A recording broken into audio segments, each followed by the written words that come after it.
So let's start with, and my name is Apurva. If you guys have questions, please raise your hand. I'll come by and I can answer your questions. So let's start with a simple premise, right?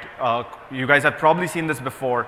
Quality requires bits, right? So when we start talking about 4K VR streaming, you guys need bits to deliver that content, right? So the content has to be encoded in really high bit rates, but you also have to deliver it with a connection that has high throughput.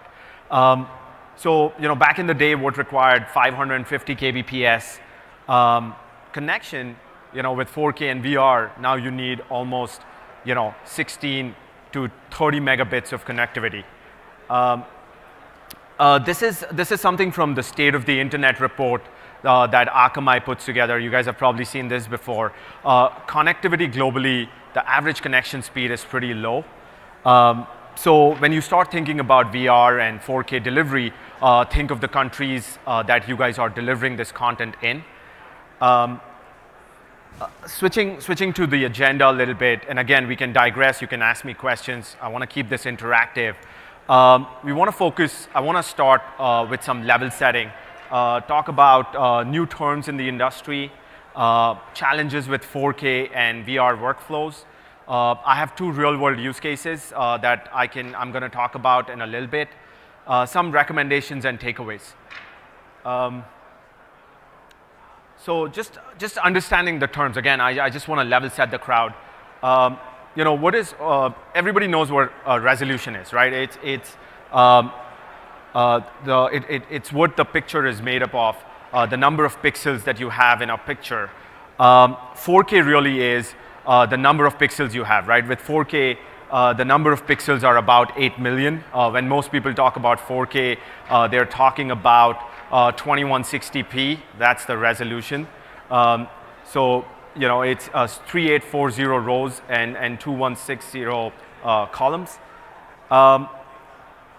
I also want you guys to understand that 4K is not UHD, right? So everybody talks about UHD and 4K interchangeably. They're not the same. 4K usually is a resolution. UHD is a broadcast standard. So when people talk about UHD, they're talking about the 4K resolution, but they're also talking about 7 areas of quality in a picture. And I'm going to talk about it in my next slide. I'm just going to quickly do this animation piece. So when you talk about UHD, you're talking about these 7 areas that your picture quality has to adhere to when you design a UHD picture. This is the UHD spec. The 2016 spec sort of lays out resolution, video format, the color space, the dynamic range, and the audio format. So again, 4K is not UHD. There's 4K UHD, which a device supports. And when you start thinking of 4K delivery, you start thinking of VR, think of the quality of that picture, and think of these parameters that you have to stick to. Still talking about picture quality, HDR. Again, you've seen this on TVs, 4K UHD, HDR10, Dolby Vision ready. What is HDR? 4K is more pixels, HDR is better picture, right? So better quality pixels, bigger color space, the range of the dark and the light pictures, the contrast is higher. HDR10 and HLG are two open source formats for HDR. Dolby Vision is a proprietary format of HDR10. There are multiple devices that support HDR10 and Dolby Vision. HDR10 used to be the common spec. Back in the day, most of the devices would support HDR10. Now Dolby Vision is gaining traction. So you'll see Dolby Vision with the iPhone X, the new 4K Apple TVs, the Chromecast Ultra. So there is a lot of momentum with Dolby Vision. So the thing I want you guys to take away from this is, if you start thinking of 4K delivery, then you start thinking of HDR. Think of the devices that you guys are, your customers are using. If you guys have customers who have SDR devices or low-end devices, you need two manifests, you need multiple stacks to do HDR 4K and non-HDR 4Ks. So that's something to keep in mind when you start thinking about these new technologies. We have a really cool demo in our innovation zone that you guys should go check out. It sort of compares the HDR and HDR pictures. It's a side-by-side comparison of what the picture looks like, and you see this vast difference between the two qualities. Also want to quickly talk about codec. Again, most of you guys know what it is. I'm just level setting in this talk first. So when you start thinking about 4K delivery, the codec you'll come across mostly is HEVC. It's an upgrade from H.264, the old spec. The challenge with HEVC is HEVC requires royalty. So when software developers and hardware manufacturers start thinking of HEVC, they have to pay a royalty. VP9 is Google's version of the upgrade from their VP8 spec. VP9 is royalty free. There is also something called AV1, which Google and some other big names are working on. AV1 is AO Media Video 1 encoder. And Google, Microsoft, Netflix, Mozilla, all of them are focused on AV1. And AV1 is going to become available to you in 2018. So Q1 2018 with Firefox and Chrome, you guys can support AV1. Switching to formats a little bit. Again, you guys know this already. HLS and Dash, those are the two big formats. Dash has it has about 3 versions, but you can, depending on the codec and the audio spec, you'll use one of these versions for formatting. Let me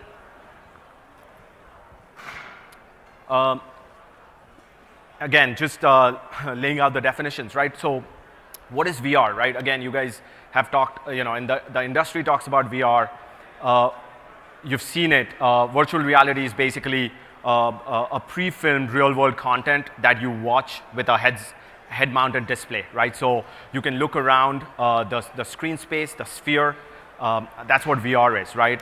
When people talk about augmented reality, they're talking about synthetic content on the real-world content, right? So think of a Google Glass that you wear, and you can see the weather on Google Glass. That's augmented reality. Mixed reality, where synthetic content can be anchored into the real-world content, and it interacts with that real-world content. So again, mixed reality is sort of this middle ground technology, and all of it's is in its infancy, right? If you guys have been to any other shows, everybody has a VR 360 immersive video. For this presentation, I'm just going to talk about 360 video. I'm not going to talk about AR and mixed reality. We can take that offline if you guys have questions. So again, all of these features, going back to my previous premise, everything requires bits, right? So when you start looking at 4K content, you start looking at high frame rates, you start looking at UHD, HDR. I mean, that's a 350% increase in the number of bits that you guys have to deliver back to the client. So start thinking about that. Again, Akamai is working on technologies that will help you mitigate that requirement for the bits or optimize that requirement for delivering those bits. Again, if you look at the typical content, when you start doing 4K, you're looking at 20 Mbps for 1 bit rate. If you have 4 or 5 bit rates, your bandwidth requirements are that much higher. The frame rate for UHD is 60 FPS. The resolution is 2160. So there's a real need for us to be able to deliver high bits to the end user. So that's sort of the base case. I'm going to take a pause. If anybody has a question, let me know. Otherwise, I'll keep moving forward. That's good. Everyone good? So the use case I'm going to talk about really is 360-degree video, right? 360 VR video. Some of the challenges, again, when you guys start thinking about 360 videos, the challenges you'll run into is latency, right? You wear the head mount display, you look around, your eyes have about 20 milliseconds to adjust till once your head moves. So you sort of have to generate the new picture within 20 to 40 milliseconds. There are high bandwidth requirements. You do HEVC encoding, you do HEVC with 4K, one bitrate again is 20 Mbps. You have two eyes, so 20 plus the adaptive bitrate that goes with it. Again, with traditional picture content, you're looking at one picture. With 360, you're looking at the sphere. So you need to download the entire sphere when you do 360 VR video. Again, and lastly, it requires high quality. So some of the challenges of delivering VR, are sort of laid out there. Just quickly talking about the VR workflow, courtesy Harmonic. If you do live streaming, you are probably familiar with this workflow, right? You capture the content, you encode it, and you deliver it to your end clients. With 360 VR, you add one more piece to it, which is stitching that content. So you can capture the content with any of the cameras, 360 camera like the Nokia Ozo, but you have to stitch all those different camera angles together and then encode the content. So the one extra piece is that processing piece that requires stitching those different camera angles together. The other piece is encoding, and I'm going to talk about this in my next slide. You can use traditional encoding, HLS-, but you can also do something called tiling, which basically splits the picture into multiple tiles. And again, I have a slide on that. And then again, delivery and rendering. You guys have all seen the VR displays that are in the market today. So again, I'm just laying out all the different tools that you need to create a 360-degree video. Content has to be produced. Some of these cameras are super high-end. If you look at the Nokia Ozo or Odyssey, $15,000 plus. Ozo is about 60 grand. So those are professional cameras, but there are cheaper cameras in the market. GoPro has a bunch of them. You require a stitching software, right? So think about that. Does the camera support stitching of multiple camera angles together when you're processing that content? For VOD, you can post-process that content. With live, you sort of have to do it before you encode that content. So the camera captures the content, you stitch it together, then you encode it. And again, a lot of cameras take standard SDI, HDMI inputs, so that's available in the market today. Codecs, HEVC is sort of in the forefront. Again, you can use AV1, VP9. Resolution has to be 2160 for a good experience for your customers. And you need multi-bitrate with VR. Packaging, again, you can do it in Dash, you can do it in HLS. And there is a process called tiled encoding, which again, I'll talk about in a second. And then you have all these devices. So there are clients for these devices. Samsung Gear, Oculus Rift, there are tons in the market now. So let me talk about the tiled approach a little bit, right? So Akamai presented this during IBC. There is a paper out there. You guys are welcome to go download it, read it. It's about 9 pages. It has all the details on how we did this VR demo. There's also a demo downstairs in that innovation zone that you guys can take a look at, ask questions. There are tons of experts there, folks who worked on this paper. So the idea is you have your sphere, you split it into multiple tiles, right? So every tile, and we did this with a company called Tile Media. So every tile is a video by itself. The idea is that you want to reduce the bit rate by 1/8, right? So every time you have tiles, you reduce the bit rate of what's being delivered to the client. You guys should also know that when you wear that display, you only have, the field of view is 90 degrees by 90 degrees, right? So you're looking straight, vertical and horizontal. So you only have to deliver the tiles that somebody's looking at. You don't have to deliver the entire sphere when you tile that content. The other trick that was done is to put a low resolution image behind the tiles, right? So if your head moves too fast, there's some low resolution image that somebody gets to see before the tiles are generated in that sphere. So we did all of that on the encoding side.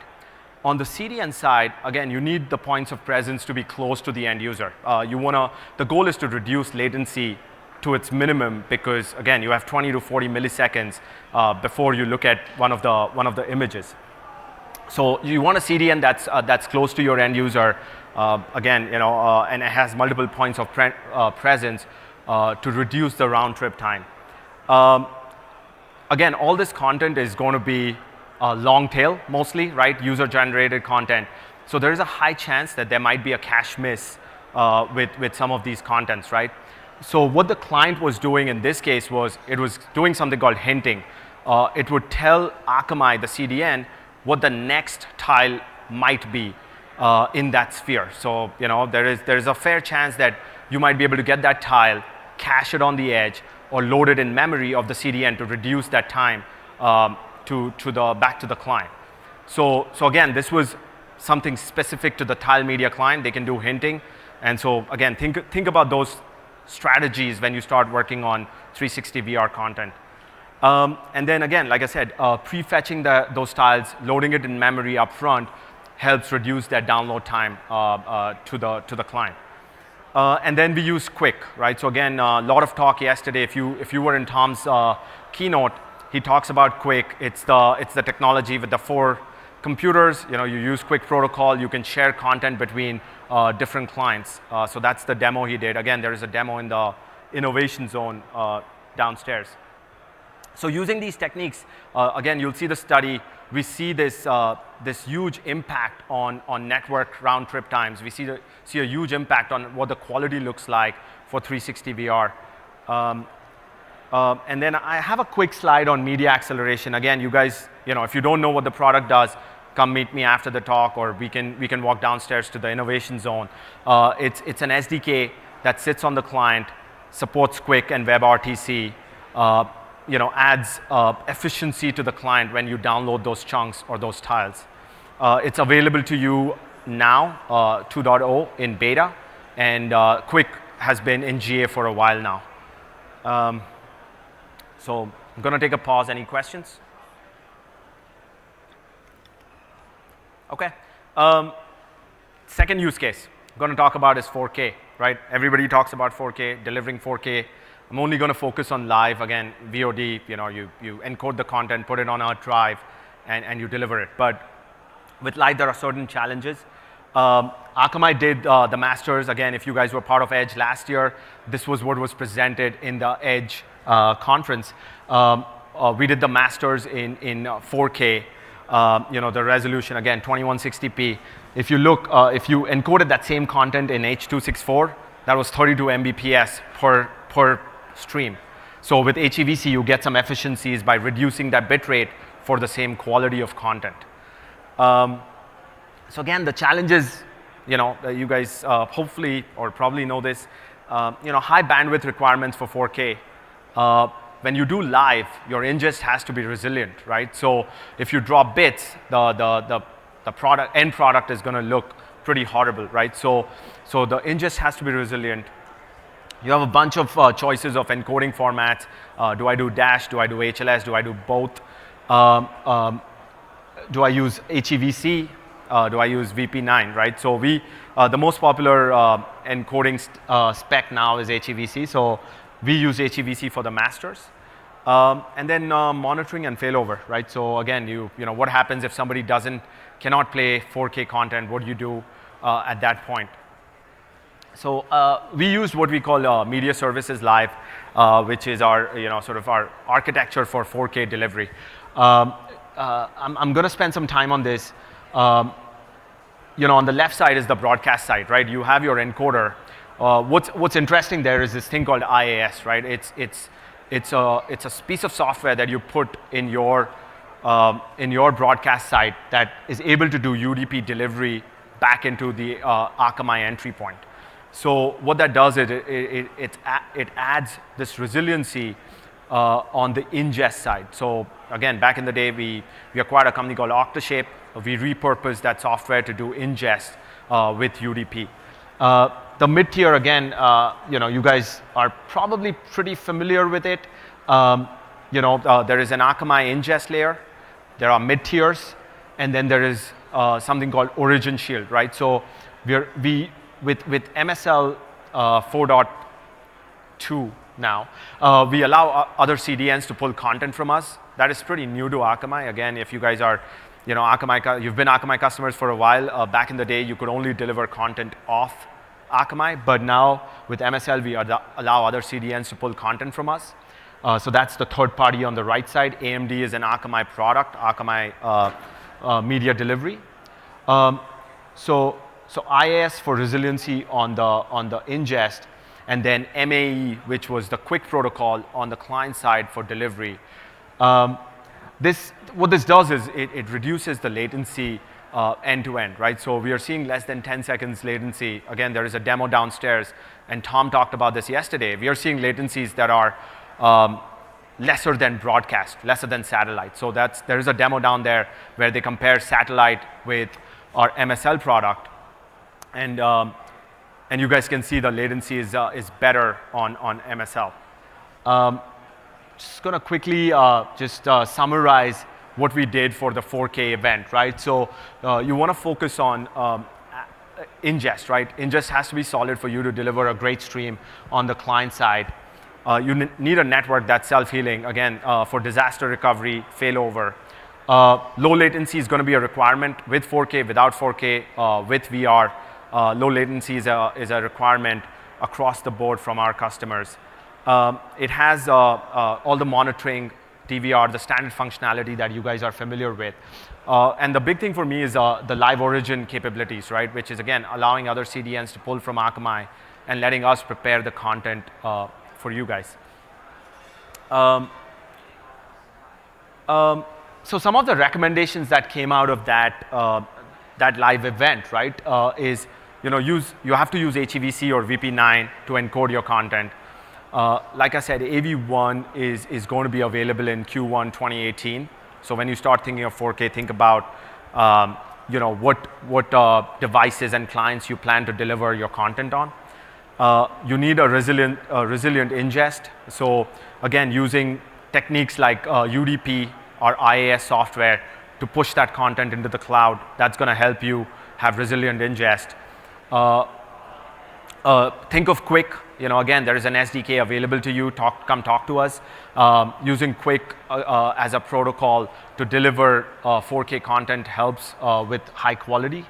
The biggest thing we've seen is reducing segment size. So if you guys think of doing low latency, think of 2-second segment sizes, 3-second segment sizes. It has to be less than 4 seconds.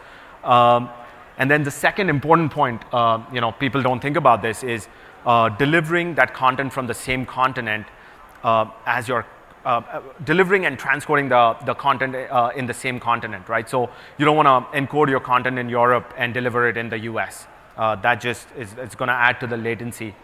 And then managing bit rates, right? So again, we don't think about this. If you do HDR and 4K, make sure you have bit rates available for older devices, SDR devices.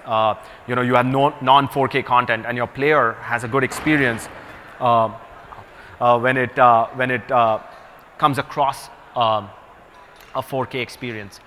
So again, the big takeaway for me was, all these technologies are sort of coming to OTT first, right? Back in the day, everything was broadcast first. You kind of see all these technologies being adopted in OTT first. Again, Akamai has the products and services that can, help you architect like the best-in-class solution.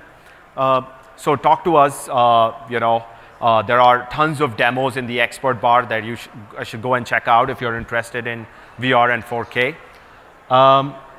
And that's it from me. You guys have any questions? Good. Oh, sure. I don't think we have a mic. I'm sorry.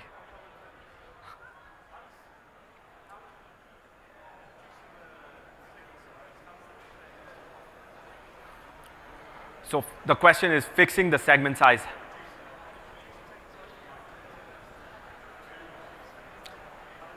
So the question is, how does reducing the segment size fix the buffer? So if you notice with like HLS, if you guys are familiar with the spec, it requires you to download 3 chunks before it starts playing back content. So when you reduce the segment size, it allows you that quick playback, right? So instead of downloading 30 seconds of content, you're downloading only 6 seconds of content.